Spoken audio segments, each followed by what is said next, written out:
ठाकुर जी विराट की नगरी में जाते हैं और यहाँ अब मंत्रणा करने के लिए विदुर जी को धृतराष्ट्र बुलाता है।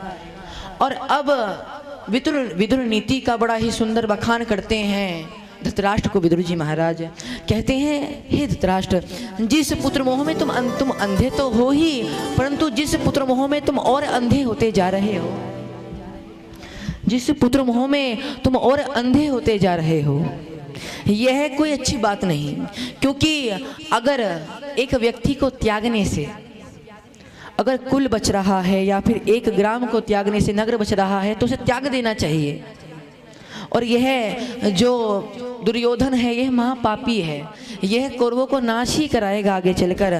तो इसलिए एक काम करो, तुम इसे त्याग दो। अब यहाँ देखो दुर्योधन ने क्या किया। दुर्योधन बड़ा ही क्रोध में आ गया और कहता है, यार देखो तो सही इस दासी पुत्र को, अरे देखो तो इस विदुर को कि ये कैसा है, जिस थाली में खाता है उसी में छेद करता है। महाराज इसको आज ही देश से निकाला कर दो, इसको यहाँ राज्यसभा में इसका आना निषेध कर दो। अब देखो विदुर जी को जब यह बात इतनी गलत सुनाई गई दुर्योधन की, तब भी उनका, क्योंकि उन्हें पता था ये जो दुर्योधन है महापापी है, ये कुटिल है, ये कुकर्मी है और ये असत्य भाषण भी करता है, तो उसका भाषण पे इतना ध्यान देना नहीं चाहिए। तो विदुर जी ने ध्यान नहीं दिया। परंतु जब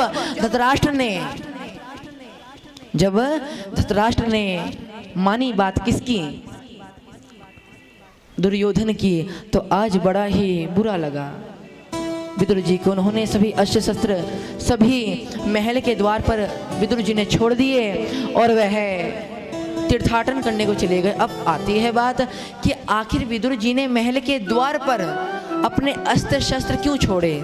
इसलिए छोड़े क्योंकि कहीं दुर्योधन को यह ना पता लगे, यह कि दुर्योधन तो वैसे ही गलत सोचता था दिन प्रतिदिन, कि उसे यह ना लगे कि अब ये जो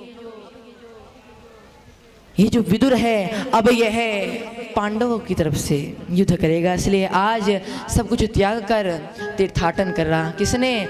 महाराज। किसने किया? विदुर जी ने किया और विदुरानी भी। अब इन्होंने, क्योंकि इनको भगवान ने अपनी निज भक्ति प्रदान की थी, तो इन्हें इनका जो सहज एक धाम था वह गोलोक धाम ही था। इन्हें वैसे तीर्थों पे जाने की आवश्यकता तो नहीं थी, परंतु जब भी इनका चरित्र बड़ा पावन है।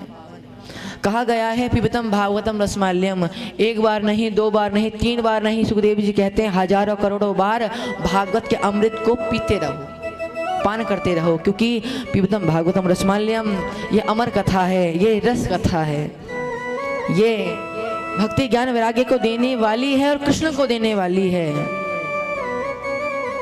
इस प्रकार अब यहाँ क्या हुआ कि विदुर जी यहाँ से वृंदावन धाम को आए। अब वृंदावन धाम की तो चर्चा ही अलग है।